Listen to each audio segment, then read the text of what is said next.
Welcome to Capitol View on WSIU. I'm Brian Sapp. The United States Supreme Court decided that they're not going to take up a case objecting to Illinois' ban of guns on mass transit, but gun rights groups are not giving up their push for those rights. And the General Assembly continues their session. Discussions continue around property taxes and other revenue sources. We'll talk about that. Joining us this week to talk about these topics are Hannah Meisel, a reporter with Capitol News Illinois, and Kent Redfield. He's the political science professor emeritus at the University of Illinois, Springfield. Hannah and Kent, welcome to the program. Good to be here. Good to see you guys. It's the General Assembly is back after their break. They're working through some bills this week, so I'm sure we'll kind of continue that next week. But this week, the Supreme Court decided that they weren't going to take up a case out of Illinois challenging people banning guns on mass transit. Can you start us off with this? Can you give us a little bit of background? What did the Supreme Court decide? And then we'll get into what gun rights advocates are looking at. Yeah, I mean, this was trying to we are in the process of kind of figuring out what Second Amendment rights mean after the Buren decision a few years ago that essentially established kind of a historical practice, plain text kind of way of looking at attempts to regulate guns, eliminate, affecting behavior, regulation, licensing, all those questions. And so this was a specific case about whether or not you can ban guns from a particular place. In this case, it was mass transit vehicles. And the court held that, there was enough historical precedent to uphold that regulation, that this was not, some kind of out of step with the way people thought about and dealt with guns, either at the founding or during Reconstruction. And so that's, this is we're working through this. What does this mean? Because the original case had to do with concealed carry in New York and how you could, what were the rules that one could use in terms of establishing some kind of way of licensing or regulating whether you could have concealed carry in generally in public public places outside the home. So we're not anywhere near the end of this now. The Illinois Rifle Association will be in town, I believe, on Wednesday, tomorrow, for their annual lobbying day. And so this is, again, will be a rallying point of, that we've got to fight for our rights. And, we need to make sure that while the Supreme Court maybe didn't get it right on this one, we want to make sure that they get it right on the next one. And it won't necessarily be the next one, but Illinois currently has a ban on purchasing, possessing, selling assault weapons. And that was a case that was upheld by the state Supreme Court. There was a federal district court that said the law was unconstitutional, but that has then gone up to an appellate court that is still considering. They have not ruled. And while that is going on, Illinois' ban is still in effect because it was based on a state decision involving state law, and the federal case is not considered resolved at this point. And so, we'll assume that the court is going to bring together suits from a number of states dealing with the issue of assault weapons. But it is, we have had to take the whole jurisdiction or the whole interpretation of what the Second Amendment means in terms of state and federal restrictions, and revisit that in terms of what guns can or can't be regulated, who can or can't possess a gun, where can you possess a gun. And so, we're revisiting, can you ban guns on college campuses?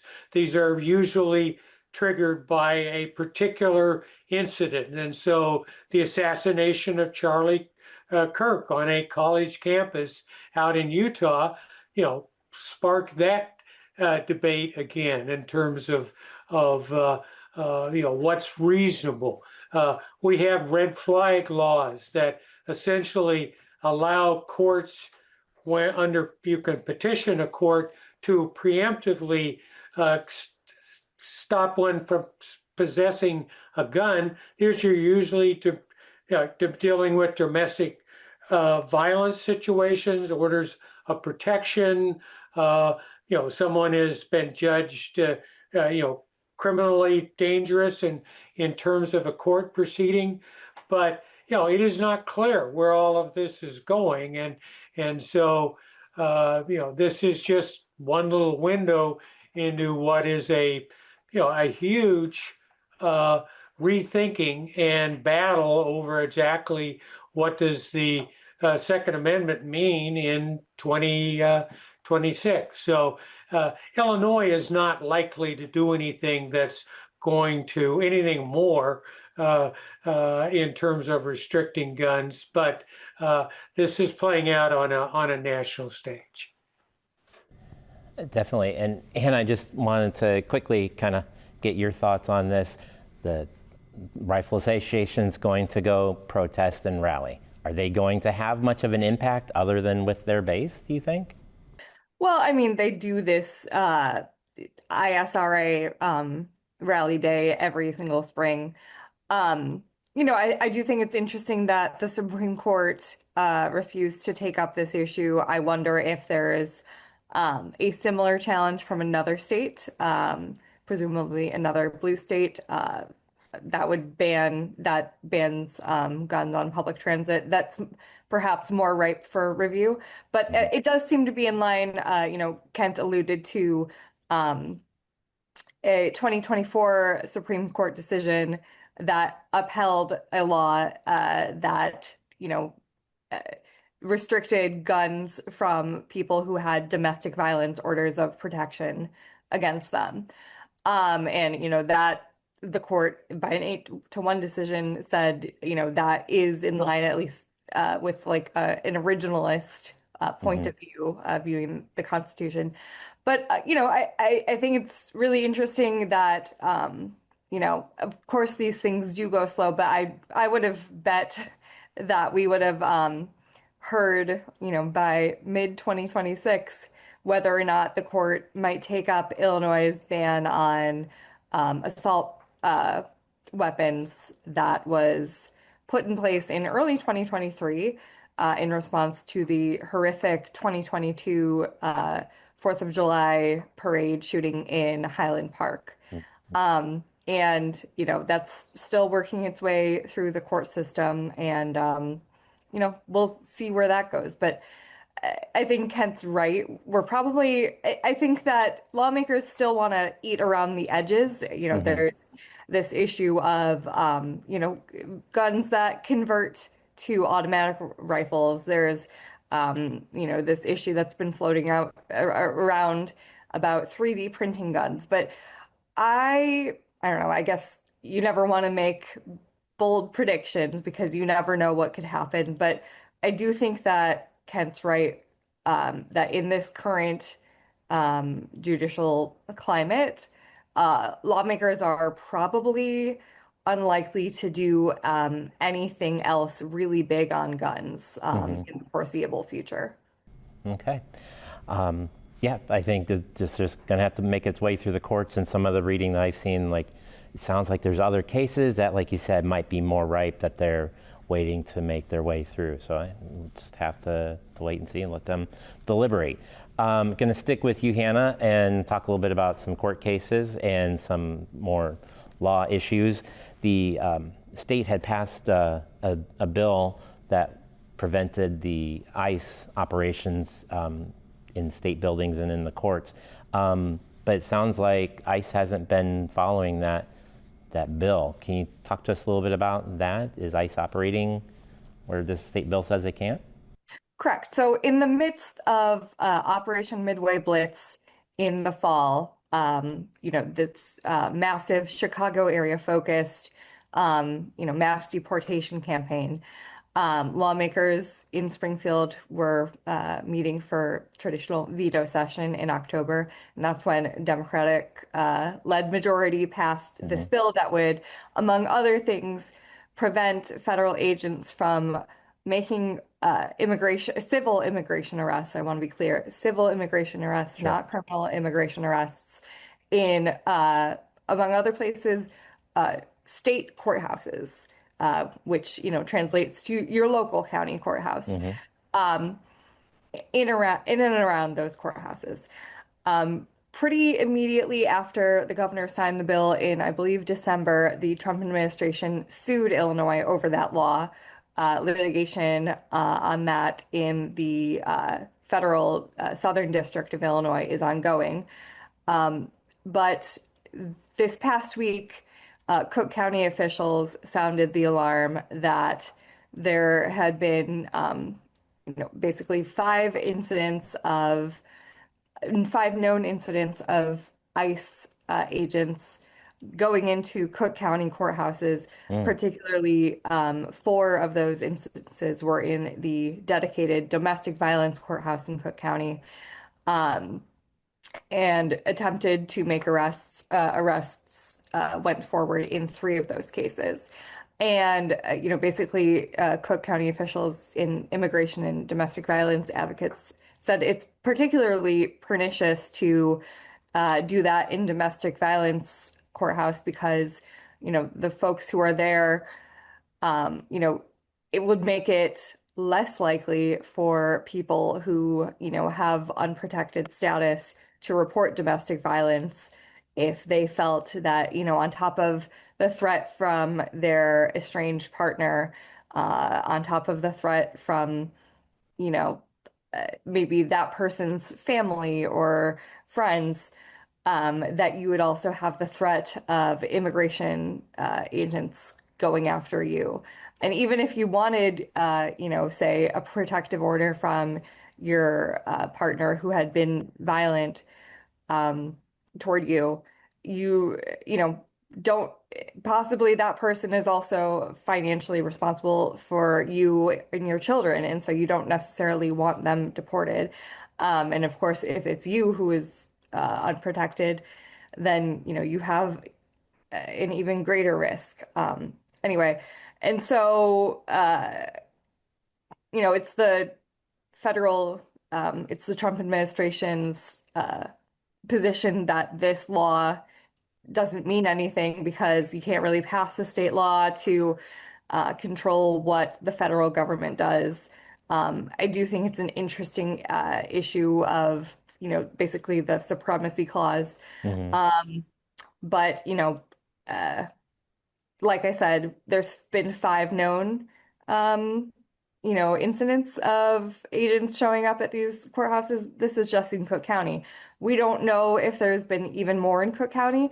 And I don't know, the status of agents showing up at courthouses in the other 101 counties across the state. Okay. Well, we'll have to see how that plays out and see how that continues. I want to move on. Another quick case. It's sticking with Operation Midway Blitz. There's quite a lot of filings by the federal authorities there, and I know that you've been covering some of that. Just really quickly, where do we stand on some of these cases that are outstanding? Sure. I think one of the most interesting ones that I've been following for the last basically 6 months is the case of the so-called Broadview Six, though those defendants have been now narrowed to four. This involves former congressional candidate Kat Abu-Ghazala, who was an unsuccessful candidate in that very crowded primary in Yeah. Illinois' Is it the ninth? Ninth Or seventh? district, rather. Can't Yeah. believe I've already forgotten. Wherein former state senator, current Evanston mayor Daniel Biss prevailed. But she and five others, most of whom are active in local Democratic politics, were indicted in October for protest activity back in early September, really just a few weeks into Operation Midway Blitz, where they were protesting outside of the ICE facility in Broadview. It's been really interesting to watch other non-immigration related cases, mostly protest related cases that came out of Operation Midway Blitz fall apart in these last 6 months. But this one, even though I think a lot of experts have said, these charges are quite thin, this very unique charge of conspiracy seems, rather overbroad and like the feds are reaching. This one still is on track to go to trial on May 26th. And, I think it's going to be a very interesting test of this theory of, whether or not conspiracy charge will stick to these protest activity. It's something that, according to an expert I've spoken to out of the University of Denver, is kind of a growing trend in state courts. But it's been interesting to see the Trump administration adopt this. Conspiracy is, the same charge that's been applied to former CNN journalist Don Lemon and the other dozens of protesters and some journalists who went into that St. Paul church in January, if remember that. Yeah. Okay, I guess it's again just working through this process, and in a way, I think that the founders wanted to make it deliberative and take its time. So we'll just have to wait and see. One last thing, Mike Madigan has his appeal coming up, and you were talking a little bit about that. We'll stick with you, and then we'll kind of get Kent back into the conversation. Yes, former Illinois House Speaker Mike Madigan, who I think today, on the day that we are taping, April 8th, it's the 6-month mark that he's been in prison in West Virginia. But tomorrow, Thursday, April 9th, his very high-powered appellate attorneys that he's hired for the appeal will make their oral arguments at the Seventh Circuit. Basically, the crux of their argument is that nothing that he did really constitutes bribery, and for bribery to be, what happened to actually have been bribery, that there needs to have been much more of, an intent and an agreement. And also next week, lawyers for former ComEd CEO Ann Pramaggiore and former very high-powered Springfield lobbyist Mike McLean, a very good friend of Mike Madigan, they will be up on appeal at the Seventh Circuit for very similar crimes. They were convicted in 2023, and both of them are now in separate prisons too. Okay. So continue, and the Mike Madigan saga continues, and we'll see where that lands. Our last weighty issue, I have two more that we want to cover, but the last weighty one is the General Assembly continues to meet this week during their time off. There was talk about some property tax talk. The governor made himself available, and there were Rich Miller, who does the Capitol Facts, had some talk with the governor about that. Kent, could you fill us in a little bit about what the governor said about property taxes, and then maybe just a little bit about, we've got a budget we've got to fill out? Yeah, and it is clear that Illinois is in a very difficult budget situation, that we're going to have a very austere budget. Uh, Everybody could use more revenue, that wants, has been getting or would like to get money from the state. And at the same time, Illinois has a very high property tax. uh, uh, the property taxes we levy rank very high nationally in terms of, how much what the percentage is. Our funding of schools relies very, very heavily on property taxes. And so this gets to be a discussion about, where are you going to get the revenue from, and then who is more deserving. And so right now we're looking at a situation where the state historically has not provided as much support for K through 12 as other states. And where are we going to get the money? And if we get more money, who's going to have a claim on it? And so the governor is essentially asserting that, this is a local problem, high property taxes, that we have we have limits on property taxes that essentially produces a formula that says, here's how much you can raise them. Here's a ceiling on what you can raise the property taxes, your local school district, municipality, whatever it is.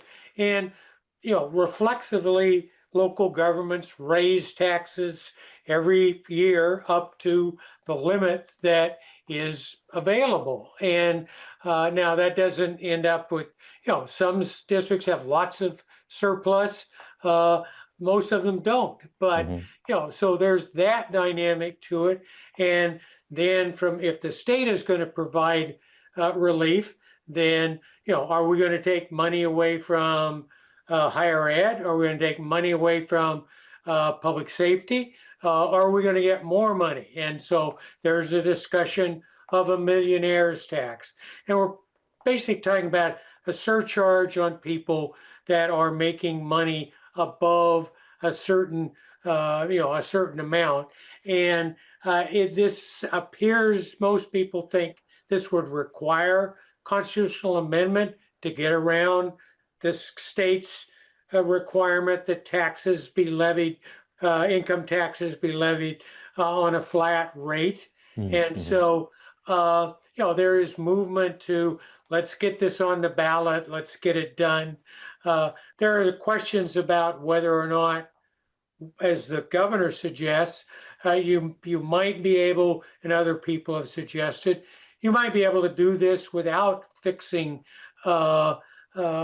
changing the flat tax prohibition, by doing something that adjusts how you figure the base in which you're taxing on.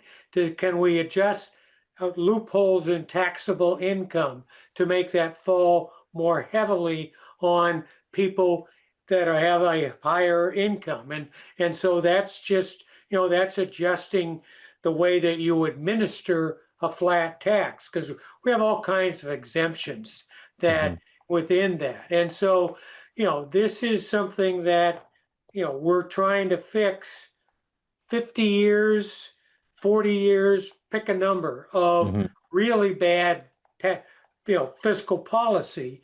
And, we had a point back when Thompson was, or Edgar was governor and Madigan was speaker, we were going to do a swap with income tax for property tax, and it got killed in the Republican Senate. So, this is not a new argument. It just is, right now when revenues are down, we don't have any more COVID money, everybody is taking a haircut, then, we get to gin these discussions up. Solving this in the next, before they leave town is probably not going to happen, but we need, it's a serious discussion that, that we need to make hard choices. Yeah, the legislature has plenty on their plate in addition to other bills that they're working on. The budget is definitely going to be a challenge, especially with some of the having to wait to see what the restrictions are from the federal government. We have about a minute left. Try to wrap it up with something a little lighthearted here. I read a story, and actually, Kent, you talked about this really quickly. State Rep Rick Ryan, Evergreen Park, wants to pass a bill to name the state sandwich the Italian beef. People in the central part of Illinois are, hey, what about the horseshoe? Do you have a vote, Kent? What would you vote for? Oh, I've been in central Illinois for 50 years. I'm a dedicated horseshoe person. My cardiologist is not in favor. This is, cheese sauce and Yeah. French fries on top of toast kind of sandwich. But and obviously this is regional. If you're from Yep. Chicago, you like you like Italian beef. What about you, Hannah, really quick? I mean, yes, being from up here, I mean, I might vote for Italian beef. I might vote for a hot dog. Might even vote for a taco, depending on how you define a sandwich. All right. It's really hard to say. It's a hard sell. I would say Italian beef for me. Thank you, everybody, for joining us. That's it for this week's edition of Capitol View.